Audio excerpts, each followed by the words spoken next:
কারণ একবারে এমনি দিন আমার কাছে হুজুর বিড়ি খাওয়ার দোয়া কোনটা। আমি কই জীবনে কত দোয়া পড়ছি বাবা, বিড়ি খাওয়ার দোয়া তো হয়েছি না। হে কো আল্লাহুম্মা বারিক লানা ফিমা বিড়ি টানা। কথা কি ক্লিয়ার না ভেজাল আছে? এক এক সময় এক একটা কথা মার্কেটে সারি, তাহিনী মুখ দিয়ে যেটা বাইরে ওইটি মার্কেট ফা। আবার ইংরেজি মারাও। প্লিজ বলেন ভাই, পরিবেশটা সুন্দর না?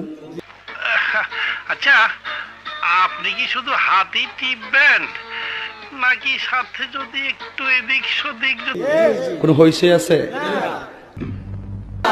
কাহার বিরুদ্ধে বলতেছি? এরপরে দেখবেন সকালে একদল লোকে বলবে তাহিরি বালানা। আমিও বলি আমি তো বালানা, বালা লইয়া থাকতো। কে ভাই তুই খারাপ হইছু কে? তোর কি হচ্ছে রে? তুই মাই